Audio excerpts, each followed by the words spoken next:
教授开车时偷瞄女学生的大腿，结果一不留神就闯了红灯。 빨간불인데 그냥 가요? 저런 건 지키는 게 바보야.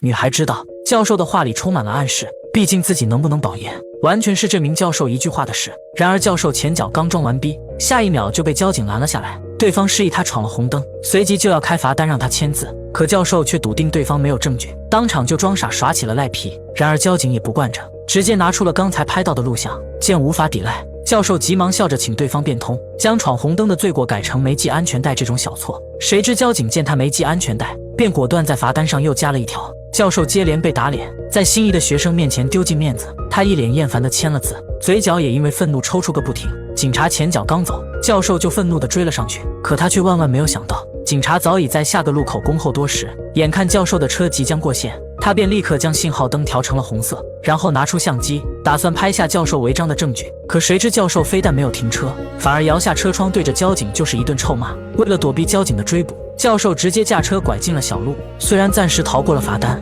可他却跑进了一个诡异的村子。眼见女生有些害怕，教授反而愈发来了兴致。他不怀好意地停在河边，期待与女学生发生点什么。 看着风景秀丽的山山水水，女孩的心情果然放松了许多。两人有一搭没一搭地聊着，气氛很快就暧昧了起来。可当教授妄想更进一步的时候，女孩却突然像发疯了一般，拼命地将人推开，之后一股脑钻进了附近的山上。教授被坏了兴致，愤怒地朝山上骂了几句。这时天上飞过来一只鹰，突然就直挺挺地摔死在下面。教授好奇地看了一眼，并没把这件事放在心上。就当他打算听会音乐的时候，山上突然下来个神秘的男人，对方腰里挂着猎物。 显然是为了那只死鹰而来。他在车前看了一圈，随后便冲着教授诡异地笑了，满口黄牙，看得教授打心底里发毛，而他的棍子上还在不停地滴落着鲜血。男人从口袋里掏出只老鼠，强行喂了些老鼠药进去。他将老鼠扔掉，又掏出了一只老鼠的幼崽，同样喂完鼠药之后，他便驱赶着老鼠等待死亡。怪异的举动吓得教授关闭了车窗，可对方却摇晃着棍子，一脸困惑地走到了车前。 因为贴了隐私玻璃，男人看不到里面的情况，于是他索性生了堆火，吃着烤土豆在旁边蹲守。教授还想等女孩回来，一时也不忍心独自逃走。此时女孩逃到山上，却意外撞进了两个混混，他们拖来了一个麻袋，随后还用脚踢打了一番。当他们倒出里面的东西，居然是个高中生模样的男孩。男孩惨遭霸凌，完全不敢有一丁点反抗。 两人却再次用麻袋将他套住，紧接着又是一顿拳打脚踢，然后扔进提前挖好的深坑，直接挖了土将男孩活埋。女孩紧紧捂住嘴巴，生怕对方发现自己的身影。结果混混们等了一会，就发现男孩没了呼吸，他们以为闹出了人命，急忙又把人挖了出来，然后装在摩托车上，头也不回地带下了山。教授正想发动汽车逃跑，突然就看到了那两个混混，他们一边吼叫一边朝着二狗冲了过来。等他们发现教授的汽车，瞬间就像围住了猎物，他们绕着汽车转了几圈，这才把摩托车停在了前面。二狗兴奋地提起死鹰，跑到两人面前显摆了一番。教授见几人居然认识，急忙用大衣盖住了脑袋，本打算装睡糊弄过去，谁知混混却趴在了前挡风玻璃上，见里面的人一动不动，八神便以为他死在了车里。小黑见车门被紧紧锁住，便以为教授真的死了，于是转身抓起一块石头，朝着车窗就砸了下去。见车窗毫无反应，两人一时也有些蒙圈。八神抱起块更大的石头，就费劲巴拉地爬上了车顶。他打算直接砸破天窗，顿时吓得教授魂飞魄散。教授再也顾不得伪装，突然间就发动了车子。八神瞬间失去平衡，径直从车上摔了下来。然而车子也陷入了沙坑，顿时把教授急了个半死。几人意识到教授醒了，抄起石头就围了上去。教授见自己无处可逃，索性便下车找几人交涉。他上来就是劈头盖脸的质问，居然还真的唬住了对方。可看到小黑紧握着石头，教授瞬间被吓得双手打颤。他还想故作镇定，结果小黑却看穿了他的心虚。小黑微微一笑，态度立马就强硬了起来。教授见势不妙，立刻想重新钻回车里，可他却被一把抓住，硬生生从车里拖了出来。就在两人撕扯的时候，二狗绕到了教授的身后。女孩一瘸一拐地沿小路下山，很快就疲惫地坐在了地上。她将鞋袜脱掉休息，下一秒就遇到个骑摩托的大叔。见大叔长得憨厚老实，女孩便撒娇般寻求帮助。大叔哪见过这个阵势，急忙嗤笑着答应送她下山。混混见教授醒了过来，立刻在他的身上一顿摸索。他们想找些值钱的东西，结果却翻出了教授的名片。得知他是一名音乐教授，混混们便以为遇到了名人，态度也立刻尊敬了不少。他们正打算放教授离开，突然又听到了摩托车的声音。见大叔带着女孩过来，混混恭敬地鞠了一躬。看到这几人聚在一块，女孩顿时就被吓了一跳。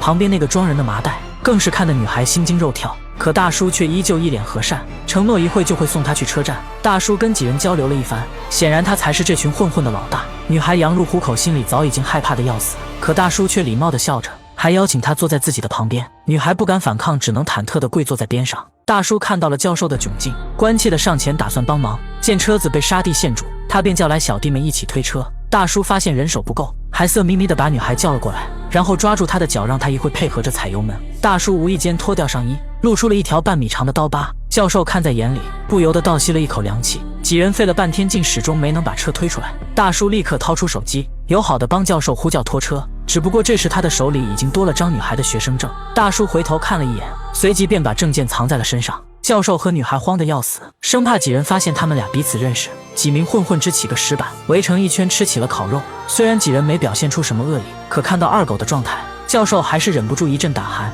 二狗直接拎起生肉，连烤都不烤就扔进了嘴里。大叔看出了他的紧张，便包了份烤肉递了过来，还说二狗小时候被打伤了脑子，这才神叨叨的不太正常。至于在杀猪的时候，二狗总能看见母猪的笑容。说完，一群人就放肆的大笑，笑声让教授的心里更加发毛。可这时大叔却包了几块生肉递给教授，逼着他品尝。教授不敢拒绝，强忍着恶心塞进了嘴里，滑滑腻腻的口感让教授有种说不出来的恶心。大叔接了个电话，起身离开，两名小弟便立刻打量起了女孩。他们缩在教授身后，猥琐地讨论着女孩的美貌。教授听得清清楚楚，不由得担心起女孩的安危。八神色心大气，主动申请送女孩去车站。 아니면 서울까지 데려다줘도 되는데 1시간 한 반이면 갈 것 같아요. 네가 왜 임마? 빨리 가서 나무라요.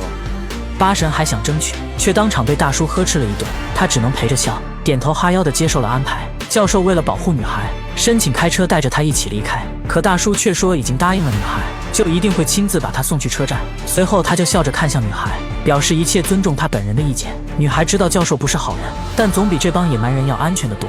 于是她假装思考片刻之后，选择了乘坐教授的车。 아저씨가 괜히 힘들잖아요. 그러세요 그럼. 见大叔答应了自己的请求，教授下意识地说了句谢谢，可他却没想到，女孩的选择已经激怒了对方。 뭐가 감사해요?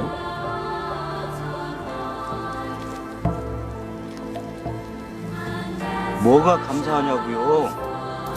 네. 大叔的眼神变得凶狠，吓得教授咽了口唾沫。就在这时，摩托车上的麻袋滚了下来，大叔只是看了一眼，便命令小弟解开了绳子。男孩显然被欺负怕了，钻出来就开始不停地道歉。 일로 오라니까? 일로 오라고. 안 때릴 테니까 일로 오라니까. 안 때린대잖아. 일로 와. 일로 와서 고기 좀 먹어. 二狗刚抡起棍子，大叔就命令他停了下来。然后大叔一脸和善，喊男孩一起过来吃烤肉。看到男孩惊恐的样子，女孩不由得感到暗暗心惊。然而他的所有举动全都被大叔看在了眼里。男孩一口烤肉都没吃，就被大叔要求接受演习。 결장 샷! 무대기밖에 수류탄! 무야네 수류탄! 무야네 수류탄! 男孩像狗一样配合，被砸中也不敢有丝毫反抗。几人玩腻了之后，又命令他当众脱掉了裤子。女孩急忙替他求情，为自己惹怒了大叔不断道歉。 내가 차 타고 간다 그래서 화났어요? 한마디 할 때마다 쇼가 하나씩 늘어나요. 大叔觉得不够解气，命令男孩将内裤也脱掉。他用眼神瞥向女孩，显然是在故意羞辱对方。女孩愤怒地起身逃离，很快就被小弟们抓了回来。她惨遭羞辱，可教授却一直都默不作声。女孩再也忍无可忍，痛骂教授就是个衣冠禽兽。 꼭 아는 사이처럼 말을 하네. 응? 教授原本还想抵赖，可看到大叔递来的刀子，他赶紧承认了两人的关系。大叔也索性直接摊牌，拿出了在车上找到的学生证。他早就看明白了一切，更是看穿了两人进山的目的。大叔转身命令小弟，让他们把女孩拖到车里扒光，然后把球棍交给教授，让他跟男孩生死决斗。虽然教授不想动手，可男孩却已经握紧了拳头，对那群人唯命是从，直接把教授踹倒在地上。就在教授支撑不住的时候，男孩听到了女孩的惨叫。二狗正趴在车前，贪婪地欣赏里面的风光。小黑闻声钻了出来，结果正看到男孩拉开了驾驶。 너 뒤지고 싶어 환장했냐? 뭐야 이 소리야?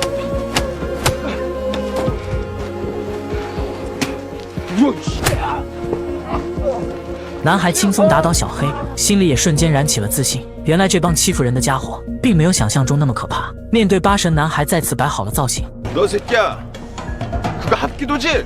趁两人纠缠的功夫，女孩解开了手上的绳子，教授也顾不得女孩和豪车，趁着混乱逃离了现场。大叔默默地抓起球棒，阴狠地朝男孩走了过来。身为大哥，大叔显然比小弟厉害得多，他死死掐住男孩的脖子，很快就将人压在了身下。或许是男孩被欺负了太久，此刻竟爆发出无尽的恨意。他力气大得可怕，一个翻滚就扭转了战局。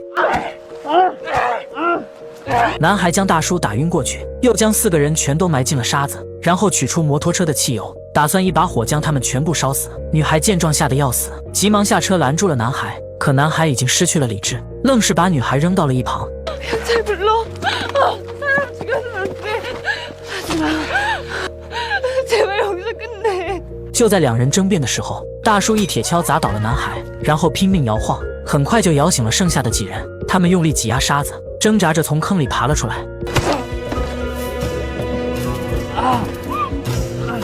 二狗像疯了一般抄起棍子就砸向了男孩，随后狠狠一下，径直将男孩打晕了过去。几人被二狗吓了一跳，都以为自己摊上了命案。惊慌之余，他们把两人塞进了后备箱，然后一不做二不休，打算连人带车推进河里。教授逃回公路，伸手拦住了过路的交警。然而冤家路窄，居然正是给自己开罚单的家伙。教授急忙堆起笑脸，寄希望于对方能既往不咎，然后哭诉起刚才的经历，恳求交警赶紧去帮忙救人。 자, 그만 울고 빨리 갑시다.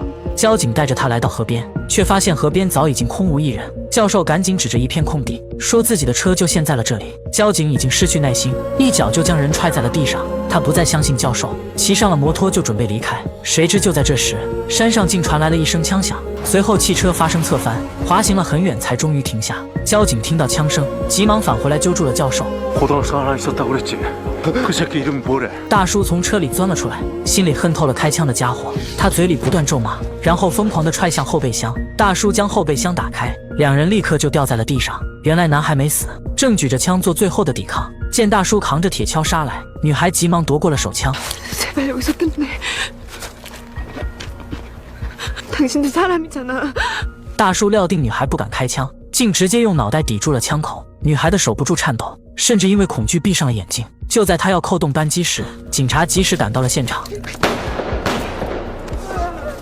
警察抢过手枪，顺手把女孩扔在了地上。可男孩却在这时突然开口，冲着警察叫了一声哥哥。看着奄奄一息的弟弟，警察顾不上追究他偷枪的事，他怒不可遏，一把拽起了旁边的大叔。然而看到对方的脸时，他顿时就想通了矛盾的关键，急忙撩开大叔的衣服，看到了那条半米长的刀疤。原来上中学的时候，大叔就一直遭受霸凌，他跟警察曾是同学，而那条疤就是拜对方所赐。 근데 왜 골빙이라고 안 부르세요? 大叔之所以欺负男孩，完全是为了报复。警察这才意识到过错，忏悔般跪在了大叔的面前。他求大叔结束这一切，可大叔却不打算就此罢手。 은경님을 사랑했던 것만큼 警察不屑地笑出声，当场就用手铐锁住了大叔，然后狂扇对方耳光，试图用武力逼迫大叔妥协。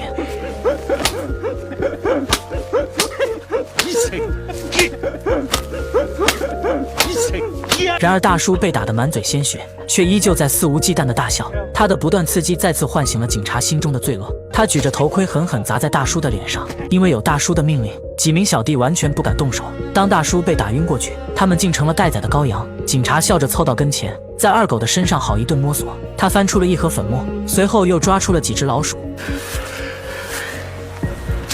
자, 먹어라. 응? 먹어.